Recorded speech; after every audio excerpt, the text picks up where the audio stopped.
Bismillahirrahmanirrahim. Assalamualaikum warahmatullahi wabarakatuh. Waalaikumsalam warahmatullahi wabarakatuh. Masya Allah, teman-teman kalian yang dirahmati Allah Subhanahu Wa Taala.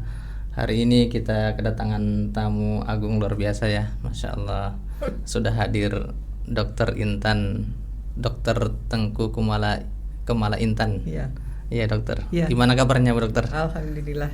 Masya Allah, sehat Bu Dokter. Alhamdulillah sehat walafiat. Insya Allah. Masya Allah. Ini spesial ya, hari ini spesial sekali kita kedatangan Bu Dokter. Kita insya Allah akan bicara tentang pendidikan ya. Kita akan bicara tentang pendidikan. Baik. Karena juga profil beliau ini ya itu banyak sekali berkaitan dengan pendidikan. Beliau adalah dosen di FISIP USU ya Bu Dokter. Enggak, di Fakultas Kedokteran. Fakultas Kedokteran. Oh, ya. itu Pak Prof Arif ya. Iya. Ya, ya. Agak tercampur ya, karena Masya Allah sama-sama Di USU, apa namanya sama-sama orang besar di USU, alhamdulillah ya. Nah. Jadi kalau Bu Dokter Intan sendiri di Fakultas Kedokteran Ya. USU. Iya. Masya Allah, alhamdulillah. Dan juga alhamdulillahnya ya, beliau selain juga dosen di Fakultas Kedokteran, dan juga beliau sudah lama berkecimpung di dunia pendidikan dan sosial masyarakat begitu ya. Iya. Ada juga terkait dengan lingkungan. Wah, itu juga menarik nanti untuk kita bahas di sesi yang berikutnya insya Allah ya. Beliau juga adalah pendiri Yayasan Pendidikan Geraha Kirana. Iya. Dan juga Yayasan Pendidikan Salsabila, Masya Allah. Boleh cerita sedikit nih Bu Dokter ya? Iya. Karena saya juga pernah di Yayasan Geraha Kirana sebagai siswa di sana, Masya Allah. Betul. Sampai saya masih ingat nih Bu Dokter, masih ingat apa namanya lagu marsnya Geraha Kirana. Boleh saya nyanyi? Iya. Boleh saya nyanyikan Bu Dokter? Hah? Boleh. Masih ingat ya awal-awalnya itu ya? Iya. Geraha Kirana alma mater kita, untayan melati di bumi persada. Wah, dan seterusnya itu ya. Itu himna. Oh, himna ya. Himna, Itu memang selalu terngiang-ngiang teringat. Karena dulu saya ikut di Paskibra sama Kak Santoso, Kak Dodo begitu ya. Itu yang menulis kata-katanya itu almarhum ibunda saya. Oh, Ibunda saya, Profesor Maryam Darus, Masya Allah. Kemudian bersama anak saya itu menyusun notes-nya ya, aransemen lagunya, dan itu tetap sampai sekarang.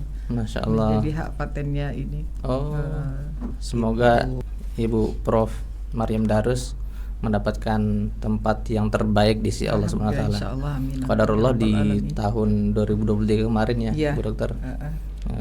Dipanggil oleh Allah Subhanahu wa taala karena Allah sayang sekali dengan beliau. Iya, betul. Terima kasih untuk mengundang saya ke sini.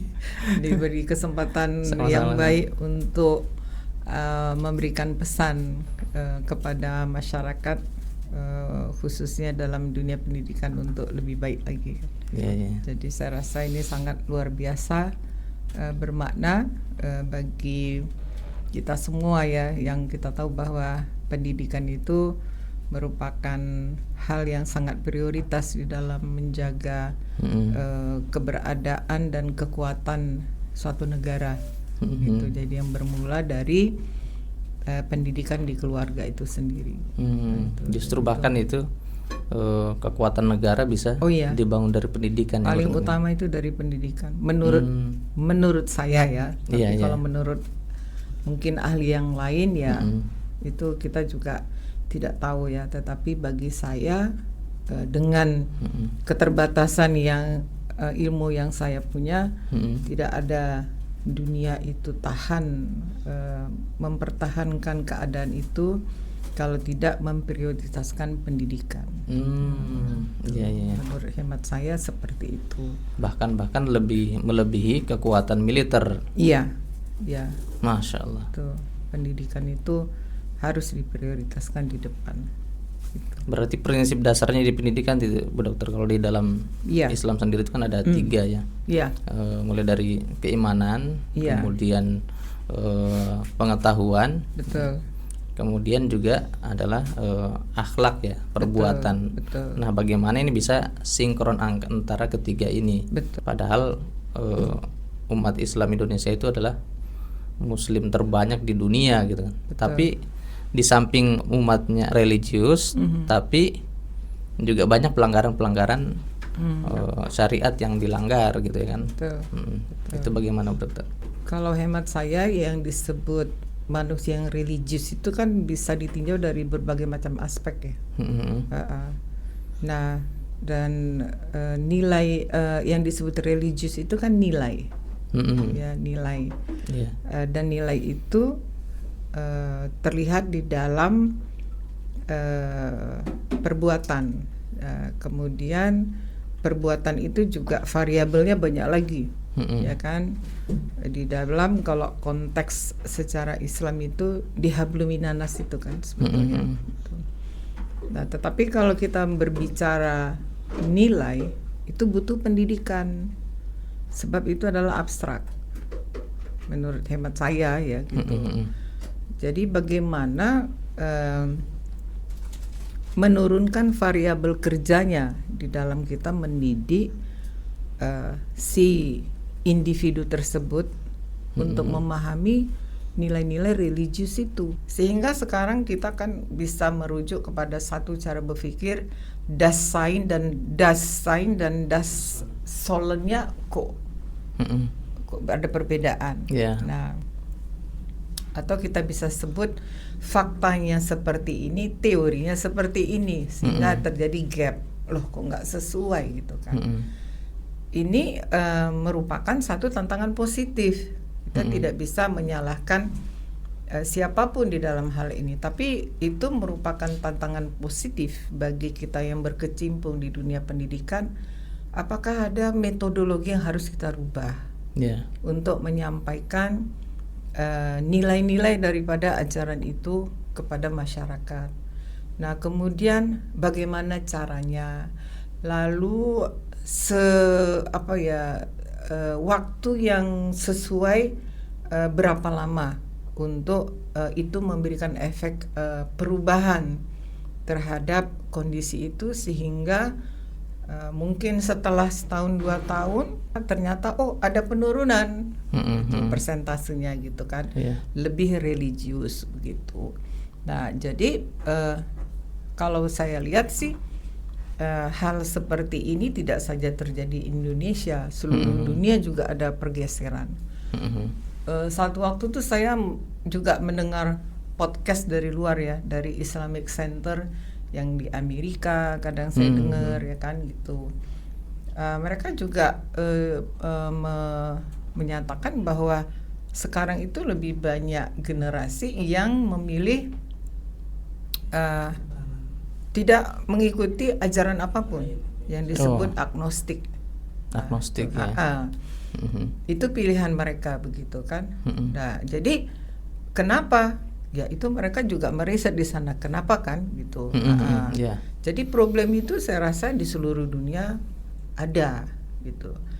Nah, hal yang sekarang harus kita pikirkan adalah bukan salah anak-anak, bukan salah generasi muda, itu salah bersama. Sebab itu saya lihat bahwa terlalu banyak sekarang itu memang yang ditawarkan kepada masyarakat, gitu loh. Dan yang ditawarkan itu sudah lebih jelas dia berkaitan dengan kalau perusahaan aktivitasnya untuk jual beli barang, misalnya gitu ya. Nah, kemudian kalau makanan ya bagaimana makanan itu bisa menguntungkan. Nah, pasarnya mereka kan sudah evaluasi. Oh, kalau pasar anak-anak tuh caranya begini. Kalau anak-anak yang akil baligh, usia remaja tuh sukanya apa ya? Sukanya barang-barang seperti ini, dia buat model suguhkan seperti ini. Nah, di situ yang kita harus jeli melihat, sehingga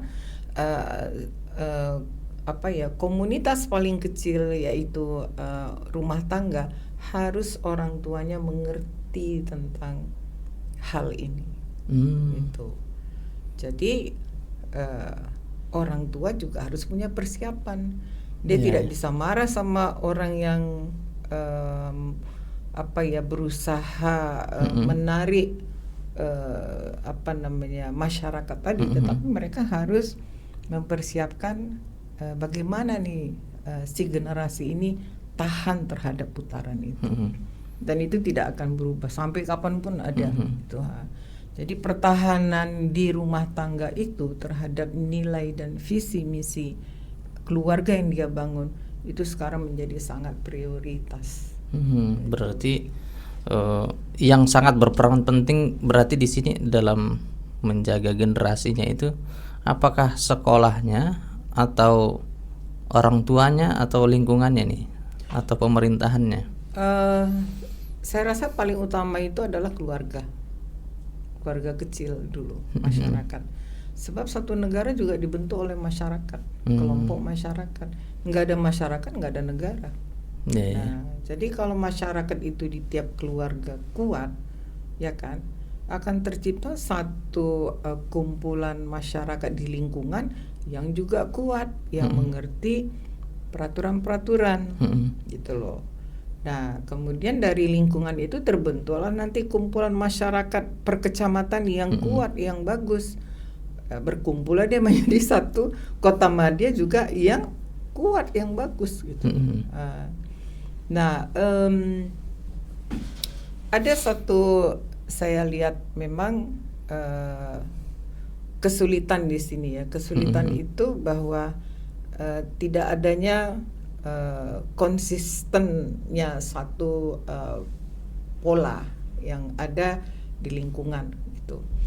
Jadi kita lihat bahwa begitu banyak masuk segala macam model kehidupan ya, kalau saya bilang gitu. Artinya dalam konteks kreativitas masyarakat itu sendiri, itu tidak bisa disalahkan. Kenapa? Masyarakat perlu hidup, perlu punya uang, perlu memberikan makanan untuk anak-anaknya, perlu punya rumah. Nah, dia tidak bisa minta kepada siapapun kecuali dia bergerak, gitu kan? Nah, pergerakan ini artinya adalah menghasilkan satu produk-produk, gitu ya. Apakah itu produk makanan atau produk entertainment, gitu kan? Nah, objeknya apa? Kembali masyarakat itu sendiri kan begitu. Nah, di dalam proses ini kita kan perlu value, perlu nilai di situ. Yang mana boleh menurut ajaran kita, mana yang tak boleh. Misalnya anak-anak bebas pergi ke warnet, betul kan? Anak SD masuk, bahkan anak TK pun sekarang sudah mulai itu ya. Nah, mau kita marah nggak bisa, gitu loh. Karena apa? Karena fasilitas itu ada, gitu loh. Nah, tapi bagaimana ini orang tua mengajarkan anaknya bahwa itu tidak baik?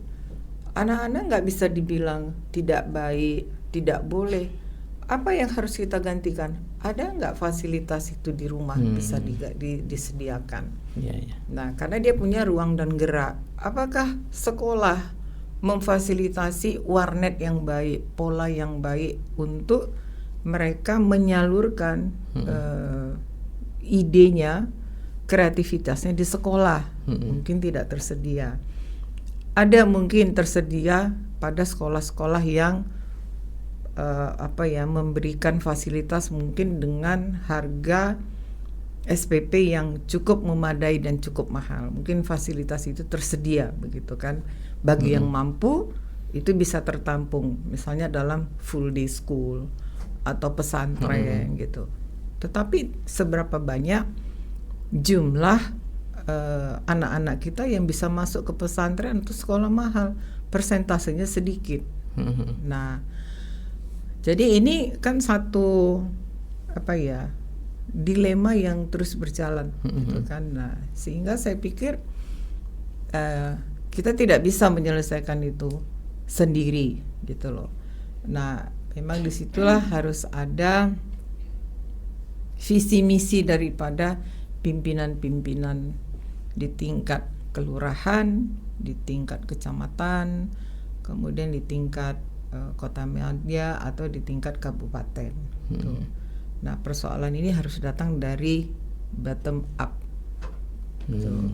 Karena sumber informasi itu paling akurat itu kan adalah di masyarakat yang di bawah ini. Persoalan itu.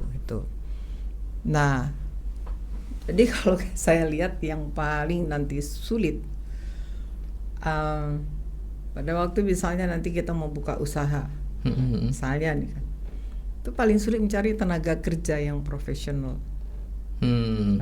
Nyangkutnya nanti ke sana. Kita mau buka usaha, kita nggak bisa sendiri bekerja. Misalnya kita mesti jadi direkturnya, kita keuangannya, kita tukang masak, nggak bisa. Kita harus perlu orang lain.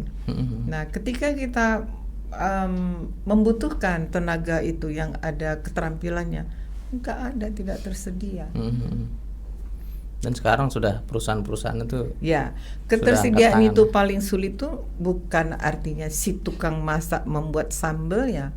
Yang paling sulit itu adalah budaya kerjanya tadi. Jadi culture-nya yang paling susah itu untuk diselaraskan dengan visi misi pada waktu kita mau membuka perusahaan itu. Nah, di situ kesulitan pasar daripada tenaga kerja tadi berdampak. Kenapa? Karena pendidikan itu tidak mempersiapkan sampai ke sana. Tuh, dan itu harus dari usia kecil. Jadi misalnya visi misi daripada satu pendidikan itu kalau terlalu banyak konsep kan meraba ya. Sementara anak-anak yang dididik ini dia taunya cuma pakai mata sama ini. Nah, yang abstrak nggak sampai pikirannya belum. Yang abstrak itu hanya sampai pada waktu nanti dia sudah belajar analitik. Pada waktu dia mulai SMP, SMA. Tapi TK sampai SD. Ada kalau ditanya dia hanya sebut aja Allah itu di mana? Oh, ada di atas dia bilang. Kenapa? Allah itu imaterial. Nah, kalau kita bisa bilang imaterial, siapa itu yang mengerti? Hanya orang yang sudah melewati pendidikan dasar, menengah, dan universitas. Baru dia mengerti yang disebut imaterial. Karena Allah itu imaterial dan kita hanya bisa mengakui bahwa Allah itu ada melalui apa? Ciptaannya. Ciptaannya apa? Ya manusia itu sendiri, bisa dipegang kulitnya, bisa melihat, ada hidungnya, ada rambutnya kan gitu. Atau apa? Tumbuhan, hewan. Nah, itu ciptaan Allah. Allahnya mana? Imaterial. Nah, itu kalau diperdebatkan kan sulit ya. Saya aja kayaknya baru usia tua baru dengan pengalaman perubahan generasi ini gitu ya. Jadi menanamkan itu memang itu satu tantangan. Saya tidak akan menyampaikan bahwa salah kamu, enggak. Itu kan semua tantangan positif. Makanya kita bergerak. Sehingga ada, kalau bapak-bapak dan ibu punya buku apa tuh, Fizilalul Quran, saya apa tuh?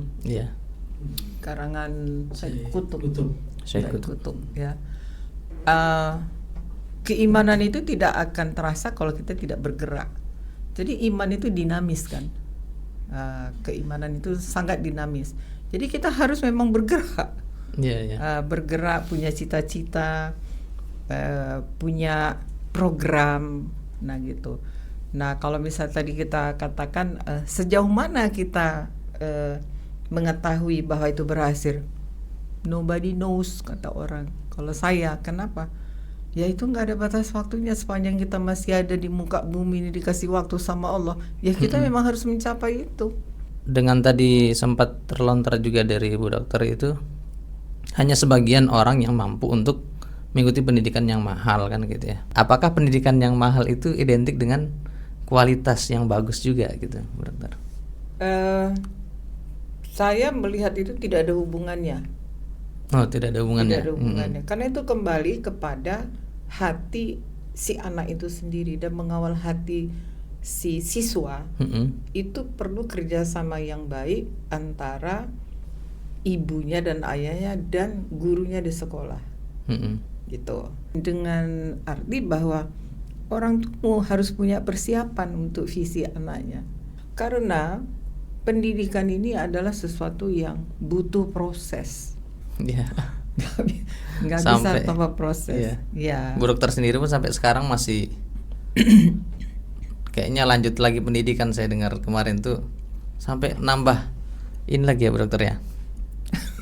Kuliah di SDQ jurusan Ilmu Al-Quran dan Tafsir, Masya Allah. Iya. Masih semester 1. Itu betulan ikut Bu dokter ya? Iya, ikut. Masya Allah. Saya ikut. Ya, sekarang kesibukannya sekarang apa Bu dokter? Saya masih aktif pegawai negeri, masih mengajar sesuai dengan yang dipercayakan di bidang saya. Saya itu kan bekerja kalau di Fakultas Kedokteran secara umum, tapi unitnya itu di Departemen Patologi Anatomi, itu di situ. Jadi saya memang bidang saya lebih ke arah mengevaluasi bagaimana aspek biokimiawi daripada sel itu sendiri gitu. Jadi lebih banyak ke arah situ. Tapi juga saya menekuni bidang pendidikan. Jadi saya sempat juga masuk ke yang multi entry untuk magister pendidikan. Jadi saya pernah sekolah S2 itu untuk teknologi pendidikan. Mengajar pun di Fakultas Kedokteran itu juga sering Bu dokter itu memasukkan nilai-nilai tadi ya, value-value.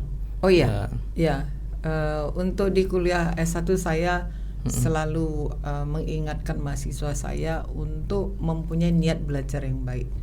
Yang selalu saya ingatkan itu bahwa dia tidak akan bisa masuk duduk di kelas ini tanpa fasilitas yang diupayakan oleh orang tuanya.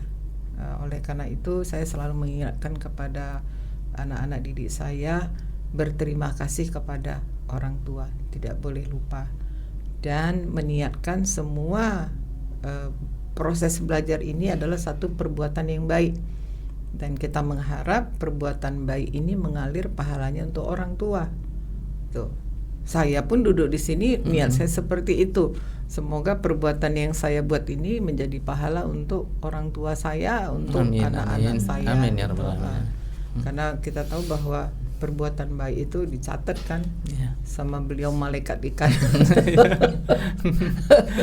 Jadi kita berlomba untuk itu gitu kan, karena kita memang yakin bahwa itu bisa menjadi sesuatu yang baik. Ya, dan saya juga mengharap bahwa podcast begini untuk mengalirkan yang baik-baik tuh. Dan semua tujuan ini tadi, walaupun penemuan itu banyak hal yang di luar itu tidak apa-apa. Itu harus menjadi stimulasi kita, bagaimana ya kita mempersiapkannya lagi. Supaya keadaan ini bisa lebih baik lagi. Gitu. Karena itu sesuatu yang harus ada untuk kita tetap bergerak. Nah, kalau itu tidak ada, kita kan tidak bisa membaca tantangan gitu loh. Jadi semuanya harus bernilai positif. Ya, alhamdulillah sudah banyak sekali ilmu yang telah diberikan oleh Bu Dokter Tengku Kumala Intan-nya. Alhamdulillah. Mungkin ada closing statement sebelum kita tutup, Bu Dokter. Closing statement itu di dalam topik ini adalah pendidikan itu prioritas untuk menjaga dan mengetahui keberadaan Tuhan itu sendiri di dalam jiwa manusia. Tuh, saya rasa itu paling penting. Dengan setiap individu itu memahami bahwa ada Tuhan di dalam jiwa dia, dengan sendirinya dia dapat mengatakan tidak terhadap hal-hal yang tidak sesuai dengan aturan ajaran yang dia iman itu sendiri. Masya Allah. Tuh. Jadi apapun yang ada perubahan di luar yang tidak sesuai dengan yang diyakininya, itu dengan sendiri dia mengatakan tidak. Itu yang akan menjadi perisai bagi diri masing-masing insannya. Alhamdulillah sudah banyak sekali ilmu yang diberikan, tapi sebenarnya kami belum cukup puas untuk Untuk cerita. Iya, masih ini kayaknya kurang panjang ya ceritanya. Ya, Tapi karena insya waktu Allah, juga terbatas ya, terbatas menjelang semuanya. maghrib. Ya. Ya, insya Allah kita tutup dulu. Insya Allah mudah-mudahan ada lagi waktunya Bu Dokter. Ya, Insya terima Allah kasih. bisa Saya juga terima kasih berkunjung sudah lagi ke diundang. sini. Dengan segala kekurangan yang ada, saya mohon maaf kalau tidak bisa memuaskan. Kami yang mohon maaf kalau misalkan di sini masih ya sederhana sekali. Ya, Pelayanan juga belum maksimal. Ya, terima kasih Bu Dokter. Terima kasih. Mudah-mudahan sehat terus ya. Alhamdulillah, Kemudian insya salam Allah. juga untuk Pak Profesor Arif Terima Nasution. kasih. Mudah-mudahan Bu Dokter sekeluarga mendapatkan berkah dari Allah Subhanahu wa taala di Amin, seluruh amin, ya Rabbal alamin. sisi hidupnya, keluarganya Amin, ya. amin. Alhamdulillah. Terima kasih. Insya Allah kita akan bertemu di sesi berikutnya insya Allah ya teman-teman. Kalau siap ya boleh komen-komen juga di bawah apa yang kira-kira menarik untuk kita bahas selanjutnya dengan Bu Dr. Intan. Terima kasih. Assalamualaikum warahmatullahi wabarakatuh. Waalaikumsalam warahmatullahi wabarakatuh. Thank you for watching. Don't forget to subscribe to Dadet Waktu.